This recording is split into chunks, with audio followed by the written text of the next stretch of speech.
नमस्कार, देवभूमि के दंगल में आप सभी का स्वागत है। मैं हूं आपके साथ गरिमा वाजपेयी। आज बात करेंगे हरीश का बयान ब्राह्मणों पर ध्यान की।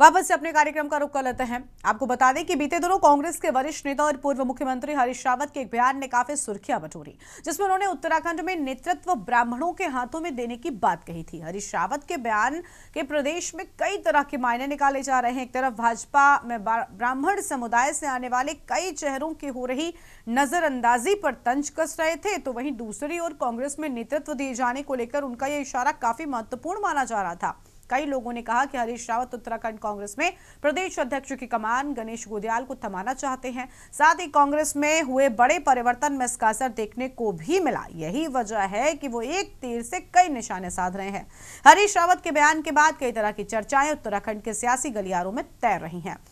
उत्तराखंड में सभी राजनीतिक दल विधानसभा चुनाव की तैयारियों में जुट गए हैं। वहीं भाजपा ने जवाब देते हुए कहा कि हरीश रावत ने जो बयान दिया है उसे स्पष्ट करना चाहिए कि आखिर उन्होंने ऐसा क्यों कहा है, क्योंकि ब्राह्मणों को अब नेतृत्व दिया जाना चाहिए।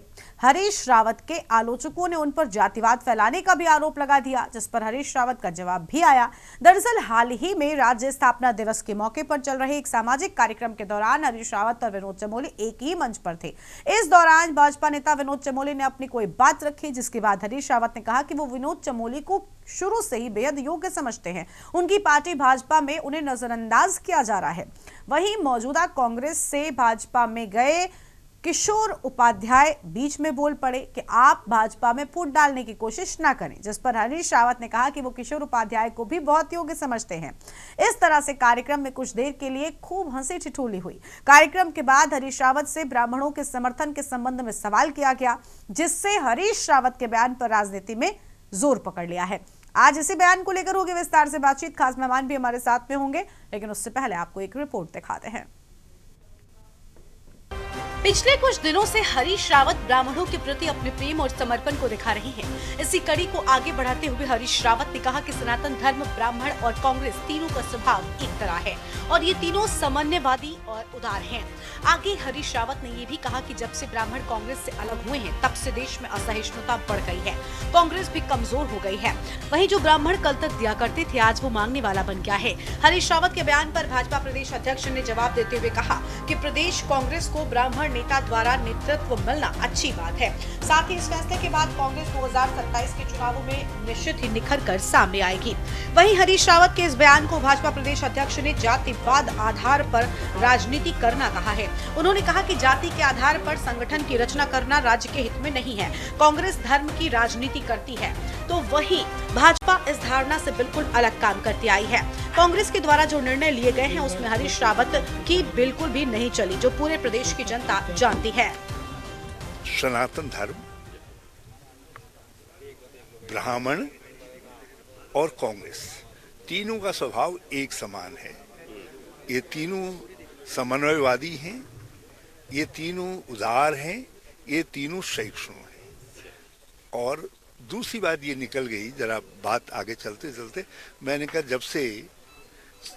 जब से कांग्रेस से ब्राह्मण हटे हैं, तब से जरा सा असहिष्णुता भी देश में बढ़ गई है और कांग्रेस भी कमजोर हुई है और कुछ हद तक कल तक देने वाला ब्राह्मण जो है आज मांगने वाला बन गया। तो मैंने कहा वो स्थितियां बदली हैं। पहले मैंने कहा ब्राह्मण देता था सबको, अब परिवर्तन हो रहा है, आपको लगता है? नहीं, ये मैंने जर्नल सारे राष्ट्रीय संदर्भ में कहा, ये राष्ट्रीय संदर्भ कहा और उत्तराखंड के संदर्भ में शुरुआत जहां से हो जाए शुभम, वो शुभ है। देवभूमि से शुरुआत हुई, हाँ शुभ है, वो शुभ है। 4 धामों की धरती से शुरुआत हुई है और शुभ है। पहली बात तो मैं कांग्रेस के इस बयान पे कि जातिवादी आधार पर वो संगठन की रचना कर रहे हो, तो ये कम से कम इस राज्य के हित में नहीं है। बाकी हरीश रावत की कितनी चली हरीश रावत जी बताएंगे, और उनकी चली होती जो दृश्य कल का देखने को मिला है, उनमें उनका जो अपना मूल क्षेत्र है कुमाऊं क्षेत्र, उसमें कितनी सहभागिता मिली, इससे पता लगता है। पूर्व मुख्यमंत्री हरीश रावत के ब्राह्मण प्रेम पर हंसते हुए विनोद चमोली ने कहा कि हरीश रावत ने कभी भी ब्राह्मणों को बढ़ने नहीं दिया। उन्होंने कुछ उदाहरण देते हुए जब प्रदेश उत्तर प्रदेश से अलग होकर उत्तराखंड बना तब सूबे के पहले मुख्यमंत्री कांग्रेस के एनडी तिवारी बने, जो जाति से ब्राह्मण थे, लेकिन नारायण दत्त तिवारी को हरीश रावत ने चैन से नहीं रहने दिया। पूर्व मुख्यमंत्री एनडी तिवारी को अपने कार्यकाल को पूरा करने के लिए 150 लाल बत्तियों को बांटना पड़ा, विवेकाधीन कोष का इस्तेमाल करना पड़ा, जमीनों को कौड़ियों के भाव लीज पर देना पड़ा और ये सभी करवाने वाले हरीश रावत थे। वहीं प्रदेश को दूसरे ब्राह्मण मुख्यमंत्री कांग्रेस ने विजय बहुगुणा के रूप में दिया। हरीश रावत ने विजय बहुगुणा को इतना परेशान किया कि उन्हें कांग्रेस ही छोड़ना पड़ गया। आगे उन्होंने कहा कि हरीश रावत के ही कारण ब्राह्मणों का प्रेम कांग्रेस से टूटा है। कांग्रेस के बयान को लेकर यूकेडी ने भी जाति धर्म से हटकर दोनों पार्टियों में चल रही बयानबाजी को एक ही सिक्के के पहलू बताते हुए वार किया है। मेरे को जो लगता है कि जो कांग्रेस से ब्राह्मण दूर हुआ है, और कम से कम उत्तराखंड के संदर्भ में अगर बात करूं तो उसका कोई सबसे बड़ा कारण रहा है तो हरीश रावत रहे हैं। क्योंकि जब पहला मुख्यमंत्री उत्तराखंड को कांग्रेस ने ब्राह्मण दिया था नारायण दत्त तिवारी जी को, नारायण दत्त तिवारी जी को 5 साल तक हरीश रावत जी ने चैन से रहने नहीं दिया और उनको अपने 5 साल पूरे करने के लिए 150 लाल बत्तियां बांटनी पड़ी, विवेकाधीन कोष बांटना पड़ा, जमीनें कौड़ी के भाव 1-1 रुपये पर जमीनें लीज की गई। ये सब नारायण दत्त तिवारी जी को करना पड़ा और ये इसलिए करना पड़ा कि उनको 5 साल पूरे करने थे। भारतीय जनता पार्टी बौखलाहट में इस प्रकार की अनर्गल बयानबाजी कर रही है। देश के ब्राह्मणों का हो, चाहे देश के दलितों का हो या देश के अन्य वर्गों का हो, कांग्रेस पार्टी ने हमेशा सम्मान किया और देश को पहले प्रधानमंत्री के रूप में पंडित जवाहरलाल नेहरू को कांग्रेस पार्टी ने ही दिया है, जिन्होंने देश के विकास में, ब्राह्मणों के विकास में कोई कोर कसर नहीं छोड़ी है। पंडित नारायण दत्त तिवारी जैसे विकास पुरुष कांग्रेस की ही देन है। स्वर्गीय हेमंत नंदन बहुगुणा जैसे नेता कांग्रेस पार्टी की ही देन है। उत्तराखंड में विजय बहुगुणा जी कांग्रेस पार्टी के ही मुख्यमंत्री रहे हैं। भारतीय जनता पार्टी ने तो उनकी जो दुर्गति कर रखी है वो किसी से छुपी भी नहीं है। देखो, उत्तराखंड क्रांति दल कभी भी जातिवाद धर्मवाद की राजनीति नहीं करती है और ये आंदोलन से लेकर अभी तक आपको देखना होगा और आप देख रहे होंगे कि हम लोग सर्वधर्म एक साथ लेकर चलने वाले लोग हैं। सिर्फ हमने उत्तराखंड को उत्तराखंड की अवधारणाओं पर मांगा है, न कि जाति धर्म और इसके अलग अलग तुष्टिकरण के रूप में मांगा है। लेकिन जहाँ तक बीजेपी और कांग्रेस का सवाल है, ये हमेशा ही तुष्टिकरण की राजनीति करती रही है और ये एक दूसरे पर जाति धर्म का आरोप लगाती रही है। बल्कि यूं कहें तो दोनों ही ये 1 रुपये के सिक्के हैं, जो सिक्के के 2 पहलू हैं, जो ये इस तरफ पलटते हैं और जब ये इस तरफ पलटते हैं। कुल मिलाकर हरीश रावत की ये ब्राह्मण पोस्ट उत्तराखंड की राजनीति में नया जातीय विमर्श खड़ा कर रही है। भाजपा इसे कांग्रेस की विभाजनकारी राजनीति कह रही है, तो वहीं कांग्रेस के भीतर भी इस बयान में एकता से ज्यादा असहजता पैदा करती है। राजनीतिक गलियारों में अब चर्चा यही है कि हरदा का ये ब्राह्मण प्रेम आखिरकार ऐसे वक्त में क्यों आया है जब कांग्रेस अपने संगठन को नया रूप देने में लगी है। क्या ये ब्राह्मण प्रेम कांग्रेस को 2027 में जीत दिलाने का नया मंत्र है या भाजपा में फूट डालने का प्रयास? Uttarakhand desk report.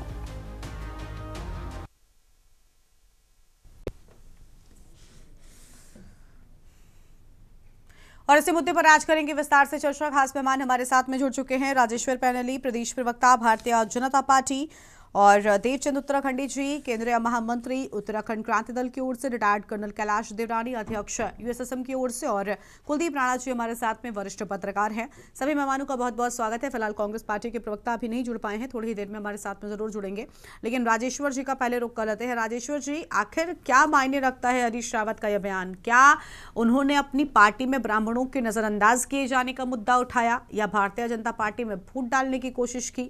आखिर क्या कहना था? जबकि बीजेपी कह रही है कि खुद ब्राह्मणों को सबसे ज्यादा परेशान करने का काम तो खुद हरीश रावत ने ही किया है। आज ब्राह्मणों की फिक्र हरीश रावत को कैसे हो गई? नमस्कार गरिमा जी, और सभी को मैं पहली बार तो बिहार चुनाव में एनडीए की भारी सफलता की बधाई देता हूँ। देखिए, जहां तक हरीश रावत जी का बयान, एक तो अब माना जाने लगा है पॉलिटिकल सर्किल में, बहुत ज्यादा सीरियसली नहीं लेना चाहिए, क्योंकि जिस ढंग से वो बयान देते हैं फिर बयान के बाद बदलते हैं, उनको अलग अलग चीजें चलती रहती है। नंबर 2 पर हम आ जाए तो कांग्रेस के साथ एक बड़ी भारी दिक्कत क्या है कि अभी भी अपनी पुरानी परिपाटी से जाति धर्म और विकास के मुद्दे छोड़ करके परिवारवाद के मुद्दे पे ज्यादा केंद्रित रहती है। जो जनता के मुद्दे हैं उन पे बातें न करके अनलग बातें इधर उधर की करती रहती है, और उसी सब का नतीजा दिखलाई दे रहा है। लगातार हार के बावजूद वो अपने पुरानी सोच कि डिवाइड एंड रूल करने की पहले रहती थी उनकी, उसी सोच पे है कि जब कभी ब्राह्मणवाद की बात करो, कभी राजपूतवाद की बात करो, कभी धर्म की बात करो, कभी हिंदू की बात करो, कभी मुसलमान की बात करो, इन्हीं सोचों पे वो लगातार चलती चल रही है। मुझे लगता है कि ये इन सोचों से जब तक वो आगे नहीं ये पार्टी नहीं आएगी, ये भारतीय कांग्रेस पार्टी जब तक आएगी नहीं, तब तक वो भारतीय जनता पार्टी के कहीं आसपास भी खड़ी हुई नहीं दिखाई देती है। भारतीय जनता पार्टी में बड़े क्लियर कट फंडा है कि हम विकास की बात करें, जनता के हितों की बात करें, आगे बढ़ने की बात करें, और एक सबको एक साथ एकजुट करके ले चलने की बात करें, और अपने मान सम्मान, मतलब पूरे भारतीय लोगों की और भारत की जनता का मान सम्मान विश्व में कैसे ऊपर हो, उन चीजों पे काम करें। और जब तक उनको केंद्रित नहीं करेंगे, चाहे रोजगार की बात करें, बात करेंगे रोजगार कैसे करेंगे, रोजगार कैसे आगे बढ़ेगा, स्वरोजगार कैसे होगा। ठीक है, प्लीज बाकी के लोग खुद को म्यूट रखें ताकि हम सही तरीके से सुन सके आपको। प्लीज बाकी के लोग खुद को म्यूट रखें, आप बोलिए सर। और क्या कहते हैं, हम अपना मेक इन इंडिया की बात करें, चाहे उसकी बात करें कि स्वरोज यहाँ इंडिया में जो सामान बनाए, हमारे भारतीय लोग सामान बनाए और हम उन्हीं की बात करें, उन सब चीजों में जो हमें आगे बढ़ना चाहिए था, चाहे जहाज बनाने की बात करें इंडिया में बने, तो जो एक औद्योगिक विकास हो उसकी बात करें, उन सब मुद्दों को छोड़ करके उस सारे मुद्दे अभी भी अपने जिन मुद्दों पे उन्होंने पिछले 50-60 सालों में राज किया, उन्हीं मुद्दों में लगा। उन्हें लगता है कि इन्हीं मुद्दों को जनता सुनना चाहती है और अपनी राजनीति। और जहां तक हरीश रावत जी की बात है, उन्हें कोई ना कोई एक नया मुद्दा चाहिए होता है अपनी ही पार्टी में आगे करने का। भारतीय जनता पार्टी और जो इसके लोग हैं बड़े संतुलित विचार रखते हैं, बड़े संतुलित ढंग से आगे चलते हैं और संतुलित बातें करते हैं, जाति धर्म में बट करके बातें करना नहीं जानते और न चाहते हैं। चलिए ठीक है, और मेहमानों का रुख कर लेते हैं। देवचंद्र उत्तराखंडी जी भी हमारे साथ में, माफ कीजिएगा, आज यूकेडी से हमारे साथ में अंकेश भंडारी जी हैं, केंद्रीय प्रवक्ता यूकेडी की ओर से। बहुत स्वागत सर आपका। अंकेश जी, क्या कहना चाहेंगे? क्या भ्रम डालने के लिए, फूट डालने के लिए हरीश रावत की ओर से बयान दिया गया, क्योंकि इसको सीरियसली नहीं लिया जा रहा है? गरिमा जी, पहले तो मैं ये कहना चाहता हूँ कि दोनों राष्ट्रीय पार्टियों के द्वारा उत्तराखंड में जो है सदैव से अपना क्षेत्रीय संतुलन साधने के लिए इस तरह के काम किए गए हैं। आप जैसे वर्तमान में देख भी रहे होंगे, भारतीय जनता पार्टी, चाहे भारतीय जनता पार्टी भी इस चीज से अछूती नहीं है। वो भी आज भी उत्तराखंड में जो है, पहले तो गढ़वाल और कुमाऊं देखा जाता है, फिर उसके बाद यदि गढ़वाल का मुख्यमंत्री होगा तो कुमाऊं से कोई, यदि गढ़वाल में ठाकुर है तो कुमाऊं से ब्राह्मण, इस तरीके से दोनों पार्टियों ने ये काम किया है। आज हरीश रावत ने यदि कोई बात कही है तो हरीश रावत की बात कहीं ना कहीं उस सटीकता की ओर इशारा कर रही है जो आज दोनों राष्ट्रीय पार्टियों के शीर्ष, जो प्रदेश के जो शीर्ष जो पद हैं, अध्यक्ष जैसे पदों पर आप सुशोभित देखेंगे कि कौन लोग हैं, ये उनकी इस बात को इंगित करता है और इस बात को वो स्वीकार, सही मायने में कहें तो इस बात को वो सिद्ध भी करती हैं चीजें कि भाई जो हरीश रावत ने कही है वो बात इन दोनों पार्टियों कहाँ तक फॉलोअप लेती है, क्या चीजें। और हमने जहाँ तक हमारी बात है, उत्तराखंड क्रांति दल ने तो इस राज्य के निर्माण के लिए हमने कभी ये नहीं देखा कि हम जाति या धर्म या कुछ विशेष करके हमने यह राज्य नहीं मांगा था। और इस राज्य में इस तरीके की जो इन्होंने अवधारणाएं पैदा की आज कांग्रेस और भारतीय जनता पार्टी ने, पहले तो पहाड़ मैदान कर दिया, फिर गढ़वाल कुमाऊं कर दिया, और आज जातिवादी जो जातिवाद में इस राज्य को बांटने का ये लोग काम कर रहे हैं। कभी ठाकुर, कभी ब्राह्मण, कभी इस तरीके के इन लोग के अपने परपंच और षड्यंत्र इस प्रदेश में जनता को बरगलाने के काम इनके द्वारा किया जाता है समय समय पर, और वही काम हरीश रावत जी ने भी किया है। तो हरीश रावत जी ने जो काम किया है वही भारतीय जनता पार्टी भी तो वही कर रही है। कौन सी भारतीय जनता पार्टी उससे अछूती है? आप देखिए ना, उनके शीर्ष पदों में कौन बैठे हैं आज? सारे चाटुकार लोग हैं, सारे वही लोग हैं। आप देखिए किस तरह से यदि भारतीय जनता पार्टी पल्ला भी झाड़ती है तो आप देखिए ना, हरीश रावत जी की बात कहाँ गलत है? यदि भारतीय जनता पार्टी नकारती भी है तो किस तथ्यों पे नकारती है वो अपने आप देखें पहले। हरीश रावत जी की यदि बात को आप कहते हैं कि हरीश रावत जी ने हल्के में बात कही है, तो हरीश रावत जी ने तो वो बात कही है जो वास्तविकता दिख रही है, और इसको भारतीय जनता पार्टी भी नकार नहीं सकती है। क्योंकि उन्होंने जब से राज्य बनाया इन 25 वर्षों में इस राज्य की उन मूलभूत और समस्याओं की ओर ध्यान न देते हुए, बल्कि सिर्फ कैसे सत्ता हासिल की जाए, कैसे सत्ता में काबिज रहा जाए, कैसे इस प्रदेश में जो है लूट खसोट का जरिया बना करके और एक अपने चुनाव का मैनेजमेंट का जरिया बनाया जाए, इस पर ध्यान दिया। और दूसरी ओर आप देखें प्रदेश की जो तमाम समस्याएं हैं उनको लेकर के भी आज लोग जो है आंदोलित खड़े हैं। वहां पे आप परेड ग्राउंड में देखेंगे हमारे उपनल के कर्मी 22,000 कर्मी 22,000 परिवार, वहां पे देखिए ना आप वो कैसे बैठे हैं, इतने सरकार उनकी सुध लेने के लिए तैयार नहीं है। दूसरी ओर आप देखें स्वास्थ्य व्यवस्थाओं के लिए गरिमा जी लोग कहाँ 300-350 किलोमीटर पैदल यात्रा कर रहे हैं। सड़कों के लिए आप देखिए ना लोग किस तरह से आंदोलित है सड़कों में। आज आप देखिए इन 25 वर्षों में हम कह रहे हैं कि हमने विकास के नए नए आयाम जोड़ दिए, लेकिन हम जहाँ प्रदेश में विकास की हमें बात होनी चाहिए थी, हम कह रहे हैं कि हमने जो है 25 वर्षों में हमने बहुत कुछ कर दिया, लेकिन यदि हम वास्तविक धरातल ग्राउंड में देखते हैं तो इन सरकारों के द्वारा सिर्फ जनता को ठगने का काम किया गया, बरगलाने का काम किया गया, और जनहितैषी जितनी भी योजनाएं थी उन योजनाओं पे या उन पॉलिसियों पे काम न करते हुए सिर्फ अपना वो जरिया बनाया गया। खनन, चाहे खनन में आप देखिए खनन माफिया पैदा कर दिए गए, भू माफिया पैदा कर दिए गए, राजनीतिक षड्यंत्रकारी जो माफिया हैं उनको जो है पनाह दे करके इस प्रदेश की राजनीतिक स्थिरता को अस्थिर करने का समय समय पर काम किया गया, और जनता का जो पैसा है उसको आज दुरुपयोग करने का काम किया गया। इस प्रदेश जो छोटा सा प्रदेश है उसमें दो राजधानियां आपने यहाँ लादने का काम कर दिया। इस प्रदेश के जो संसाधन यहाँ के लोगों के काम आने थे उन संसाधनों को सिर्फ आपने अपने लिए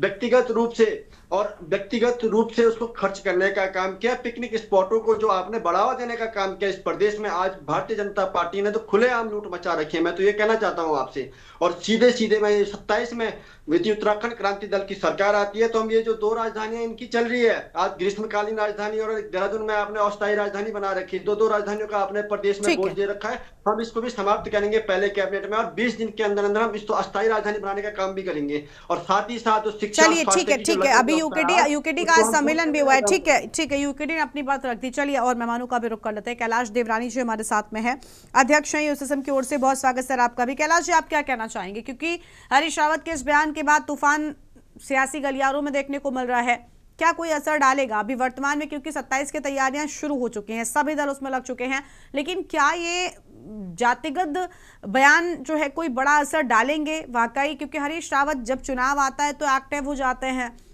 और अभी ये जो बयान ब्राह्मणों से जोड़कर दिया गया कितना असर डालेगा या इसका कितना फर्क पड़ेगा, कांग्रेस पार्टी को क्या कोई बढ़त मिलेगी, कोई फायदा मिलेगा? जय हिंद गरिमा जी। मैं अभी 2 दिन पहले ही 90 दिन की पैदल यात्रा करके आया हूँ एक रोड की मांग के लिए हमारे क्षेत्र में। वो आपके मीडिया वालों ने किसी ने दिखाया नहीं, क्योंकि बहुत जेन्युइन मांगे थी। एनीहो, देखिए मैं कहना चाहता हूँ आपसे, ये उत्तराखंड का दुर्भाग्य ही समझिए कि विगत 25 वर्षों से उत्तराखंड में ऐसी 2 पार्टियों ने राज किया जिन्होंने केवल और केवल कभी जाति के नाम पर, कभी धर्म के नाम पर, कभी हिंदू मुस्लिम के नाम पर, कुमाऊं गढ़वाल के नाम पर जनता को गुमराह कर उन्हें बांधकर सत्ता हथियाने का प्रयास किया, जिसका परिणाम है कि उत्तराखंड की जनता सड़कों पर धरना देने में, आमरण अनशन करने में और पैदल यात्रा करने के लिए मजबूर है। कभी इन दोनों पार्टियों ने जो उत्तराखंड की मूलभूत समस्या है, स्वास्थ्य, रोजगार, पलायन, सड़कों की समस्या, शिक्षकों, किसानों, व्यापारियों, युवाओं की समस्या आदि पर न गंभीरता से कभी विचार किया और न ही धरातल पर यह मूलभूत समस्याओं के लिए कोई कार्य किया। अब जो मुद्दा ब्राह्मण नेतृत्व के विषय में श्री हरीश रावत जी ने उठाया है, उस पर मैं चंद बातें आपके माध्यम से श्री हरीश रावत जी और कांग्रेस पार्टी तक पहुंचाना चाहता हूं। अरे भाई, कांग्रेस तो बार बार कहती थी कि वह जातिवाद, धर्मवाद, अलगाव के खिलाफ है, तो आज जैसे आपका ब्राह्मण नेतृत्व जो है उत्तराखंड में, ब्राह्मण प्रेम कहां से जाग गया? इस बयान ने कई सवाल खड़े कर दिए हैं गरिमा जी।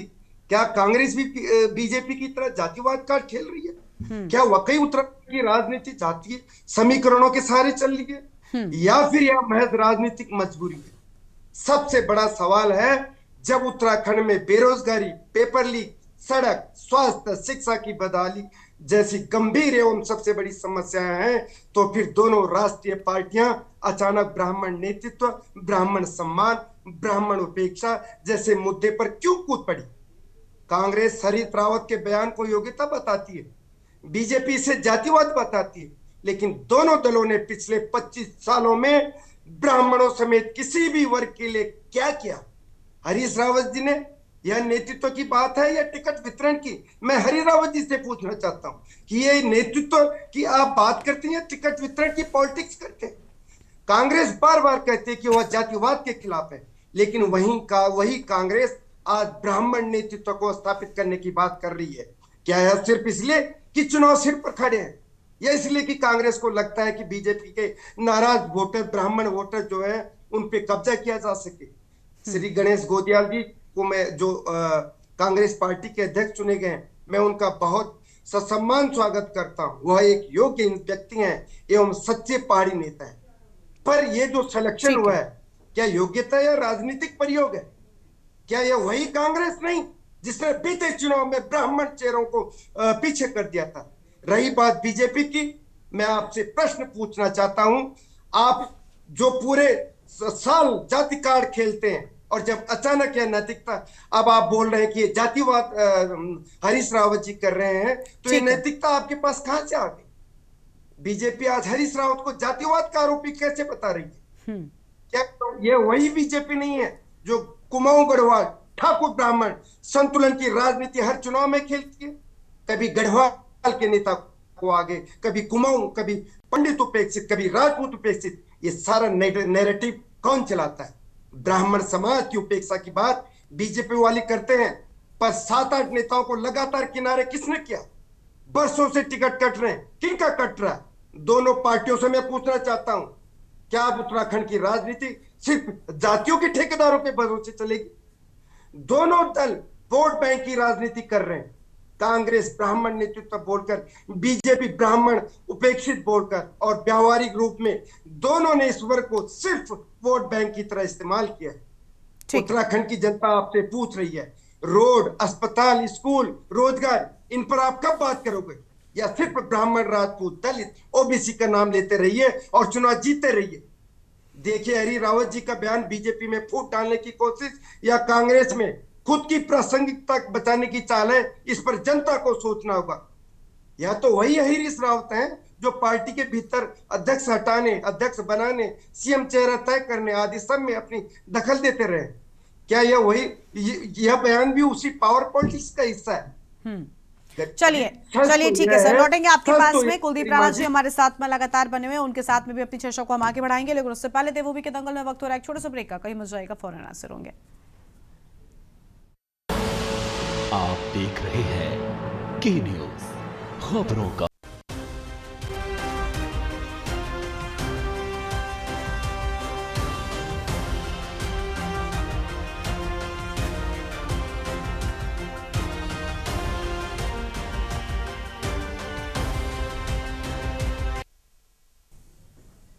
ब्रेक के बाद देवभूमि के दंगल में आप सभी का स्वागत है। वापस से अपनी चर्चा का रुख कर लेते हैं। खास मेहमान हमारे साथ में बने हुए हैं, कुलदीप राणा जी हैं, वरिष्ठ पत्रकार हैं। बहुत स्वागत सर आपका।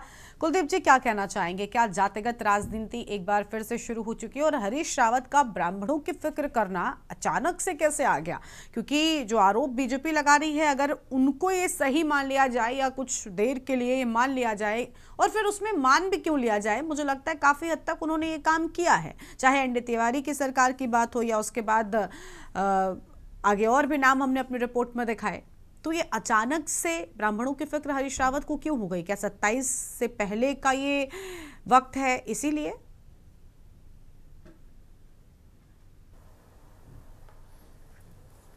नहीं, देखिए, राजनीति में जातिवाद और क्षेत्रवाद ना हो तो राजनीति उतनी जायकेदार नहीं होती है। उसका तड़का जो है ना, राजनीति का जो तड़का है, उसमें उसके ये अवयव हैं, जातिवाद और क्षेत्रवाद।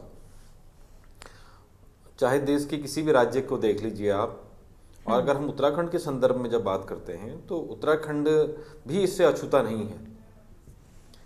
और उत्तराखंड में जिस प्रकार की राजनीति देखने को मिली, शुरुआत के 2 मुख्यमंत्री क्षत्रिय हुए, उसके बाद पंडित तिवारी कांग्रेस से ब्राह्मण मुख्यमंत्री हुए, उसके बाद भाजपा से जनरल खनूड़ी ब्राह्मण मुख्यमंत्री हुए, रमेश पोखरियाल निशंक ब्राह्मण मुख्यमंत्री हुए, फिर कांग्रेस से विजय बहुगुणा ब्राह्मण मुख्यमंत्री थे, हालांकि बाद में वो भाजपा में आ गए, फिर वहाँ भी कांग्रेस मुख्यमंत्री हरीश रावत आए, ठीक है। और उसके बाद अभी उत्तराखंड में क्षत्रिय राजनीति चरम पर है। तो हरीश रावत अगर कोई बात कहते हैं तो भले जनता में उनकी राजनीतिक प्रासंगिकता उतनी बची नहीं है, लेकिन वो अपनी पार्टी में एक कद रखते हैं और वो जानते हैं कि जो वो बोल रहे हैं उसका क्या इम्पैक्ट उनकी पार्टी में होगा। और आप देखिए कि आज से लगभग एक महीने पहले उन्होंने ब्राह्मणों को लेकर के ये बयान दिया था कि उत्तराखंड में ब्राह्मण राजनीति को लेकर के और ब्राह्मण नेतृत्व को लेकर के बयान दिया था। और उसके ठीक एक महीने के बाद क्या बड़ा परिवर्तन हमारे सामने उभर करके आया। कांग्रेस में एक बार फिर से अध्यक्ष के रूप में गणेश गोदियाल की नियुक्ति होती है। गणेश गोदियाल की जो ताजपोशी है, गणेश गोदियाल उत्तराखंड के पर्वतीय अंचल के नेता हैं और ब्राह्मण समाज से आते हैं। तो जहां उनकी पार्टी में उनके साथ दो अन्य नेतृत्व भी, जिसमें पार्टी के प्रचार समिति और अन्य जो कमान हैं, दो क्षत्रिय नेताओं को दी गई है, लेकिन संपूर्ण पार्टी पीसीसी के जो चेयरमैन हैं उसकी कमान इस समय उत्तराखंड में गणेश गोदियाल के पास है। गणेश गोदियाल हरीश रावत खेमे के नेता माने जाते हैं, ठीक। और हमें यह भी नहीं भूलना चाहिए कि ये वही गणेश गोदियाल हैं जब 2022 के इलेक्शन में कांग्रेस की कमान जब गणेश गोदियाल के पास थी तो इन्हीं गणेश गोदियाल ने अपने राजनीतिक कौशल से कांग्रेस की सीटें 11 से 19 पर पहुंचा दिया था, ठीक है। और कांग्रेस को 3% वोट बैंक का लाभ भी हुआ था। भाजपा को 4% वोट का नुकसान हुआ, क्योंकि 2019 में भाजपा को जहां 46% वोट पड़ी थी, वहीं 2022 में ये वोट घट करके लगभग 42-43 के आसपास आ गए थे, ठीक। तो कांग्रेस को जो फायदा हुआ और उससे जो उनकी सीटें बढ़ी, हालांकि सत्ता पर न पहुंच पाने की कारण गणेश गोदियाल को हटा दिया गया और तमाम उस समय सवाल उठ रहे थे, लेकिन एक सिंपैथी भी थी कि भाई जो गणेश गोदियाल ने किया, आज गणेश गोदियाल ने पार्टी को एक मुकाम पर पहुंचाया है। उस समय जल्दबाजी में पार्टी हाईकमान ने ये निर्णय ले लिया, लेकिन आज फिर चुनाव एक वर्ष का समय शेष है और कांग्रेस ने फिर से उन्हीं गणेश गोदियाल पर अपनी भरोसा जताया है। तो इस भरोसे को जताने में और गणेश गोदियाल के लिए राजनीतिक फील्ड तैयार करने में, प्रदेश अध्यक्ष तक की कुर्सी का रास्ता साफ करने में जो सबसे बड़ी भूमिका रही है वो हरीश रावत की रही है।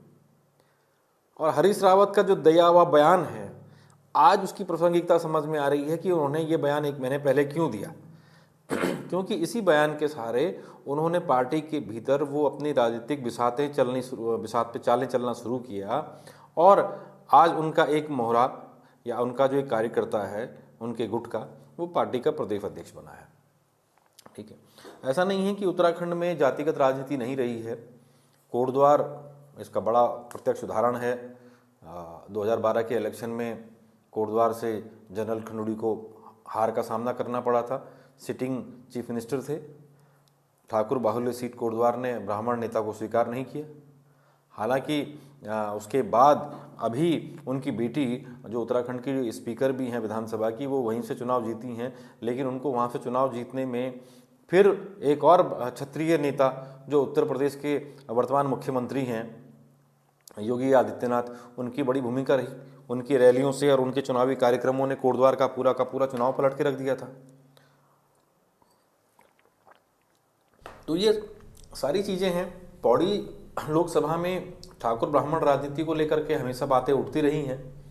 कुमाऊं मंडल के भी कई जनपद ऐसे हैं जो इन चीज़ों से प्रभावित हैं, और अगर ऐसा नहीं होता तो दोनों राजनीतिक दल अपने यहाँ अपने जो टिकट के बंटवारे होते हैं उसमें जातीय समीकरणों को साधने का प्रयास नहीं करती, ठीक।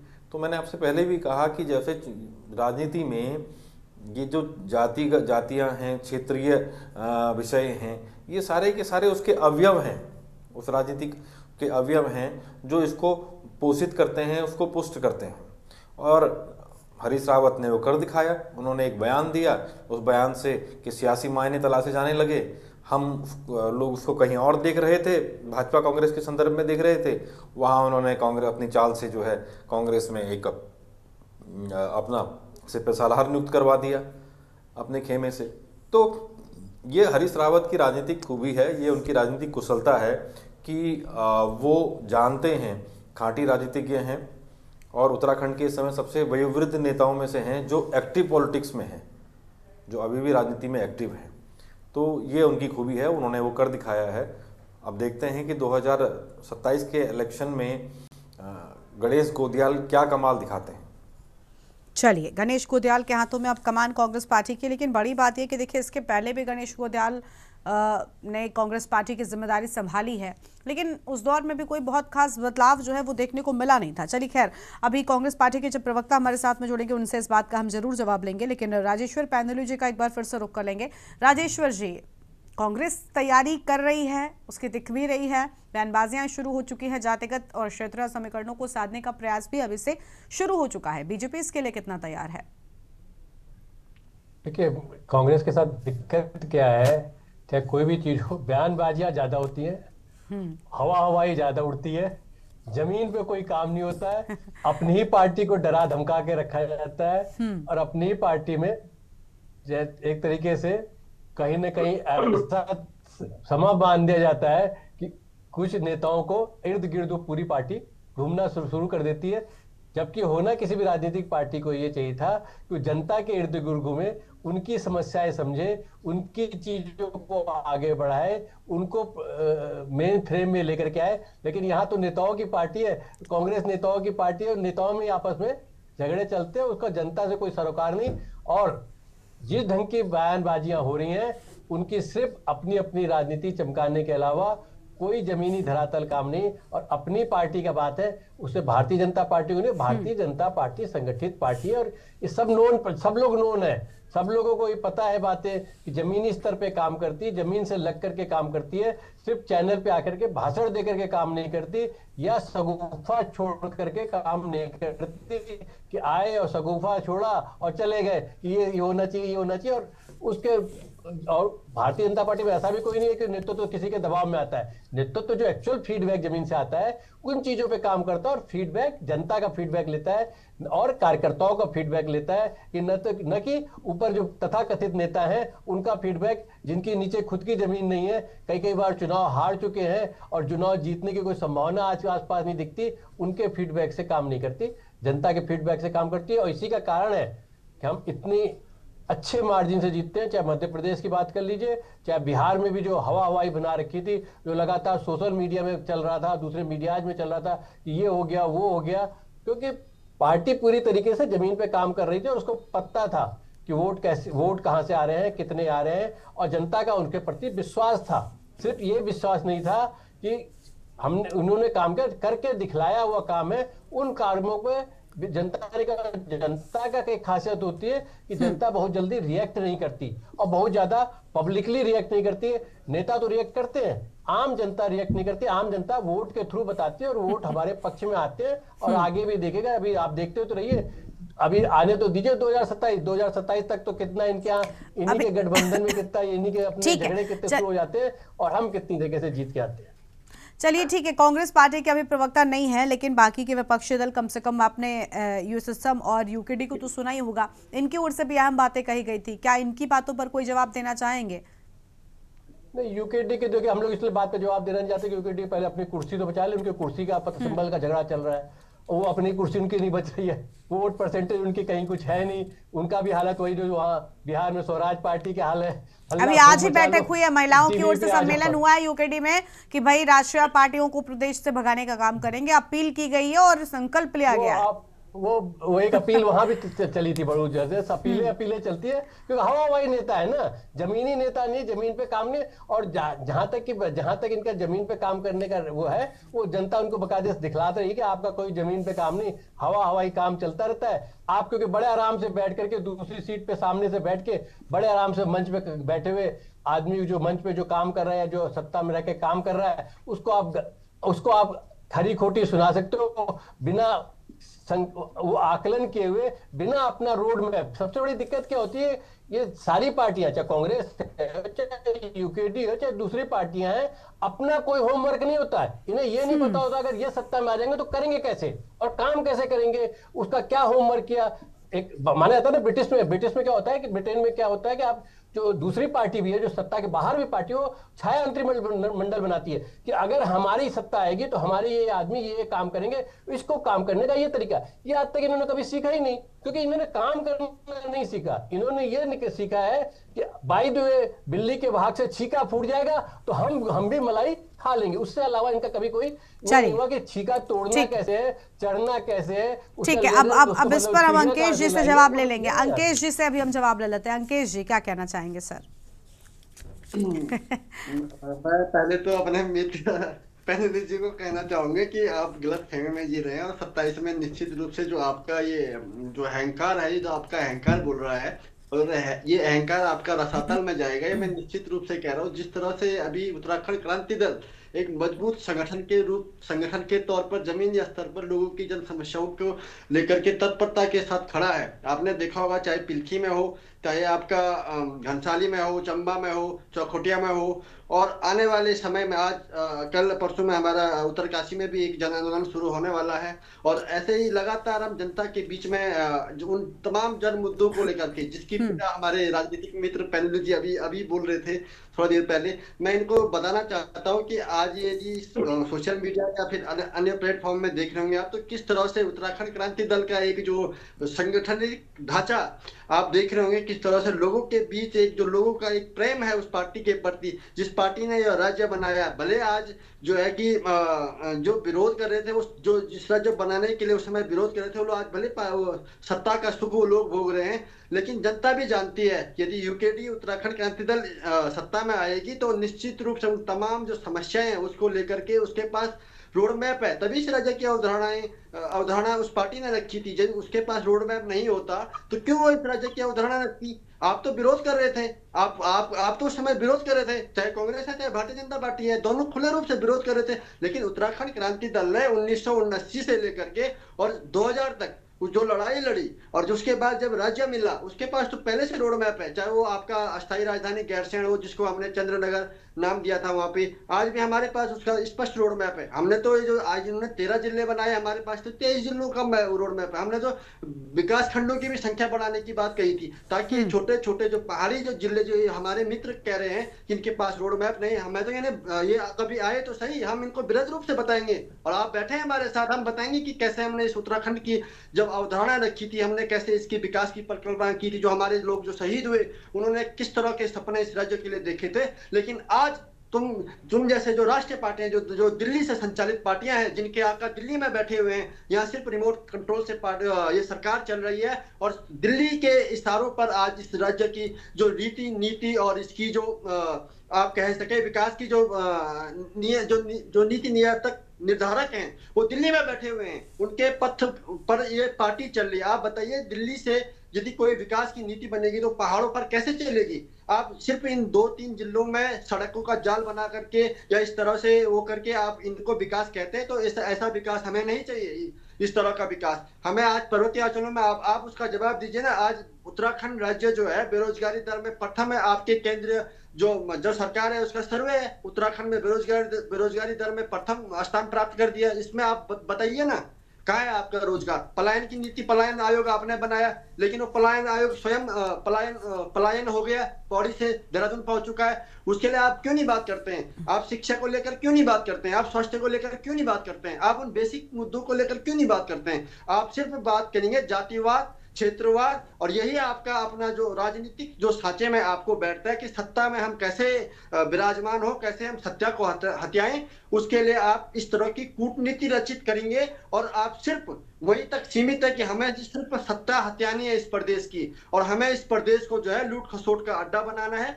अपने लोगों का जो विकास आज जिस विकास की आप बात करें वो विकास सिर्फ आपने अपने चंद दो चार लोगों तक वो सीमित रख दिया है। ठीक है, तो ये बताइए, जब सब लूट खसोट का अड्डा प्रदेश को बना रखा है तो ये प्रदेश की जनता इन्हें भर भर कर वोट कैसे कर देती है हर चुनाव में?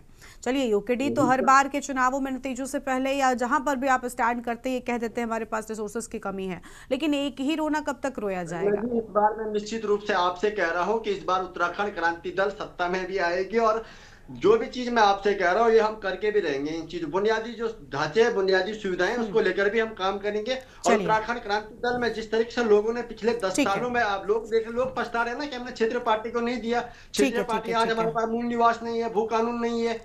आप देखिए इन चीजों के लिए लोग कितने परेशान है। आज देखिए ना लोग जनता खुद हम जनता जो है बढ़ चढ़ करके उसमें हिस्सा ले रही है। ठीक है। अब आने वाले 27 में आप देखिएगा मैं आपके साथ ऐसे बैठा रहूंगा लेकिन हम सत्ता में रहेंगे और सामने ये विपक्ष में रहेंगे। बहुत अच्छी बात है। मैं तो चाहती हूँ प्रदेश में बदलाव हर बार होना चाहिए और हमेशा होना चाहिए, क्योंकि यूकेडी हमेशा से ये बात कहती आई कि भाई हमने तो राज्य आंदोलनकारी हम रहे और लंबे समय से हम प्रदेश के हित की बात कर रहे हैं, लेकिन कुछ एक कारण दे दिए जाते हैं आपके प्रवक्ताओं की ओर से कि भाई फलाने कारण से हम सत्ता में नहीं आ पाते। चलिए, अच्छी बात है अगर आप पार्टी में सत्ता में आते हैं तो। कैलाश जी का रुख करेंगे। कैलाश जी क्या कहना चाहेंगे सर?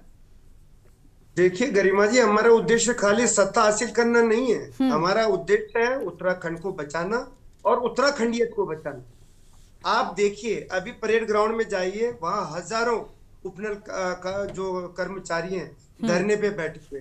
परसों मैं 90 किलोमीटर पैदल यात्रा करके आया हूँ, इसलिए कि मेरे जो कोटद्वार है उसको मुझे खाली 40 मीटर रोड चाहिए, हार्डली 40 मीटर रोड के लिए। और वो ऐसे ही लटकी हुई इनकी जो है खाली इनकी आपसी मतभेद के कारण इन दोनों पार्टियों की, मैं इन दोनों पार्टियों के इसके लिए जिम्मेदार ठहराना चाहता हूँ। आप उससे पहले आपने देखा होगा 300 किलोमीटर पैदल यात्रा करता है एक पूर्व सैनिक, किसके लिए? स्वास्थ्य व्यवस्था के लिए, क्योंकि उनके यहाँ 50 बेड का हॉस्पिटल भी नहीं है। उसकी वो मांग करने के लिए 300 किलोमीटर पैदल चलता है कुमाऊं से देहरादून तक। आखिर क्या कह रहे हैं? पिल्की में आपने देखा होगा परसों गर्भवती महिलाओं ने दम तोड़ दिया, किस लिए? क्योंकि उनको जो है स्वास्थ्य वो नहीं, वहां पे स्वच्छ चिकित्सा की व्यवस्था नहीं थी। अब 25 साल में भी अगर हम मूलभूत सुविधाओं के लिए लड़ रहे हैं, तड़प रहे हैं, तो इसके लिए कौन जिम्मेदार है? कि ये दोनों नेशनल पार्टी नहीं है जिन्होंने 25 साल में इनमें शासन किया है? हमें वोट बैंक नहीं चाहिए। हम बोल रहे हैं हमें लोग कल आज नहीं कल नहीं परसों समझेंगे। हमें तो उनकी पीड़ा को देख के दर्द होता है। अब तो इस बात का आप ये देखिए, बेरोजगार संघ के लड़के 8 दिन तक धरना देते रहे, पेपर लीक हो गया, 15 लाख में पेपर बिक गया। कौन सा वर्ग ऐसा है जो पीड़ित नहीं है इस उत्तराखंड में? शिक्षक परेशान है दुर्गम और सुगम की लड़ाई में, वहां प्रमोशन नहीं हो रहे हैं। अगर पोस्टिंग हो रही है तो बिना पैसे के लिए दिए हो ही नहीं रही है। शिक्षकों ने धरना दिया, उनकी कोई सुनने वाला नहीं है।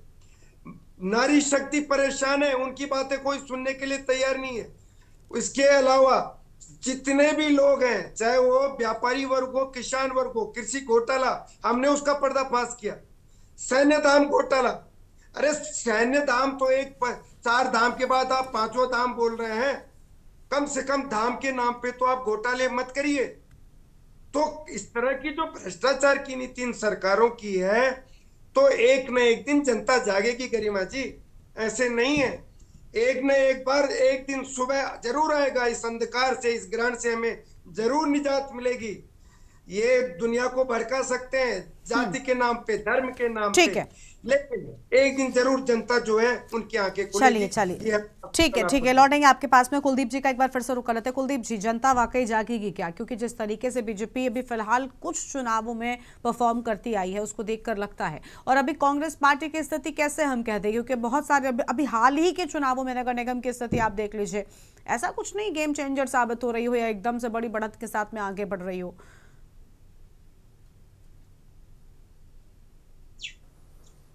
देखिए, जो बयान दिए जा रहे हैं वो राजनीतिक हैं और वो स्वाभाविक सी बात है कि वो अपनी राजनीतिक प्रतिबद्धता के लिए, अपने दलीय प्रतिबद्धता के लिए और अपने विपक्ष के दल को लेकर के इस तरह की बयानबाजी करेंगे। लेकिन असली परीक्षा तो चुनाव के मैदान में होगी। और जो चतुर खिलाड़ी होगा, जो जिसके पास रणनीतिक रूप से संगठनिक रूप से व्यवस्थाएं पुख्ता होंगी, वो चुनाव जीत जाएगा। ठीक है। कई बार हमने देखा कि कई बार राजनीतिक दल जिस प्रकार के बयान दे जाते हैं, वो भूल जाते हैं कि लोकतंत्र में सत्ता पर जो दल बैठा है और जो दल विपक्ष में बैठा है विधानसभा के भीतर, उसको वहाँ बैठाने का कार्य प्रदेश की जनता ने ही किया है। तो हमें तो प्रदेश की जनता के निर्णय पर सवाल खड़े करना इससे पहले थोड़ा सोच लेना चाहिए, क्योंकि ये उतना उचित नहीं प्रतीत होता है। रही बात उत्तराखंड के संदर्भ में, कई बार क्या होता है कि जो चीज़ें हो रही हैं, जनता तो इन राष्ट्रीय दलों को स्वीकार कर रही है। 57 सीटें भाजपा को दी, 11 सीटें कांग्रेस को दी, 47 सीटें भाजपा को दी, 19 सीटें कांग्रेस को दी। दोनों दिल्ली से संचालित राष्ट्रीय दल हैं। पहले निर्वाचित चुनाव में 2002 में 7 से 8 सीटें यूकेडी के पास थी। दूसरे चुनाव में उस समय यूकेडी कांग्रेस के साथ गई। दूसरे चुनाव में 4 से 5 सीटें आई, यूकेडी भारतीय जनता पार्टी के साथ चली गई। ठीक है। उसके बाद कांग्रेस आई, यूकेडी कांग्रेस के साथ चली गई। और आज यूकेडी का कोई भी विधायक विधानसभा में चुन करके नहीं गया है। धीरे धीरे यूकेडी ने अपने लोगों के बीच से अपनी राजनीतिक जो उनकी एक प्रतिबद्धता जो राज्य निर्माण आंदोलन के समय से चली आ रही थी, वो कटघरे में आ गई। उत्तराखंड क्रांति दल एकमात्र ऐसा राजनीतिक दल है जिसको लेकर के न सिर्फ उत्तराखंड के लोग, बल्कि उत्तराखंड के तमाम विपक्षी राजनीतिक दल के लोग भी, और मैंने तो कई बार आपके मुंह से भी सुना है, ठीक, क्योंकि आपने भी उस दल के प्रति एक संवेदना व्यक्त की है कि भैया ये दल आना चाहिए, क्षेत्रीय दल आना चाहिए जी। क्योंकि उसकी जो उसकी पृष्ठभूमि है वो उत्तराखंड राज्य निर्माण आंदोलन की रही है। ठीक है। एक राज्य के निर्माण के आंदोलन का बीज जो है वो यूकेडी ने बोया है और उसके प्रति लोगों की जनभावनाएं हैं। लेकिन बहुत बड़ी भूमिका थी, विश्व का सबसे बड़ा आंदोलन रहा है उत्तराखंड राज्य निर्माण आंदोलन, है ना। लेकिन देखिए, राजनीति में अक्सर कहा जाता है कि जिस युद्ध को लड़ना हो उसकी चर्चा कभी नहीं की जाती है, उसकी सार्वजनिक चर्चा नहीं की जाती है। ठीक। और हमने अब बिहार में देखा, आज बिहार चुनाव का रिजल्ट आ गया है, तमाम वहाँ के जो लोग अन्य दल थे उनके नेता किस प्रकार से उछल करके चीज़ों को लेकर के जो नगरा टिप्पणियां कर रहे थे, उसने उनकी स्थिति आज उनको इस स्थिति में पहुंचा दिया। देखिए, समझदार व्यक्ति वही है जो अपनी ठोकर से न संभले बल्कि दूसरे की ठोकर से खुद को संभाल ले। ठीक है। तो उत्तराखंड में यूकेडी को भी चाहिए, क्योंकि यूकेडी के प्रति सबकी संवेदनाएं हैं, लेकिन यूकेडी को भी चाहिए कि वो उसी गंभीरता के साथ अपने आप को जनता के बीच में प्रस्तुत भी करे। ठीक है। मैं अक्सर सुनता हूं कि दिल्ली से संचालित दल क्या सिर्फ इस बेसिस पर वो आगे बढ़ जाएंगे कि वो प्रदेश लेकिन आश्चर्य जी गरिमा, मतलब क्या सिर्फ इतना काफी है कि उत्तराखंड क्रांति दल क्योंकि प्रदेश स्तरीय दल है, प्रदेश की बात करता है, तो इस बात पर क्या प्रदेश की जनता विश्वास कर लेगी? देखिए, उत्तराखंड में प्रदेश की बात कौन नहीं कर रहा है? क्या बिना प्रदेश की बात किए हुए कांग्रेस 2 बार सत्ता में आ गई? क्या बिना प्रदेश की बात किए हुए भाजपा तीसरी बार सत्ता में आ गई है? क्या इन्होंने भी तो कहीं ना कहीं प्रदेश की बात की होगी, तभी तो प्रदेश की जनता ने इन लोगों को वोट दिया है ना। और आप देखिए कि अगर हम बार बार इस दृष्टिकोण के साथ बात कहते हैं, अगर ये बात कही जाती है कि दिल्ली से संचालित दल, तो यूकेडी में तो प्रदेश अध्यक्ष भी है और केंद्रीय अध्यक्ष भी है। तो यूकेडी तो उत्तराखंड की पार्टी है, तो फिर केंद्रीय अध्यक्ष कहां से है? वो कहां के लिए केंद्रीय अध्यक्ष हैं? ठीक है।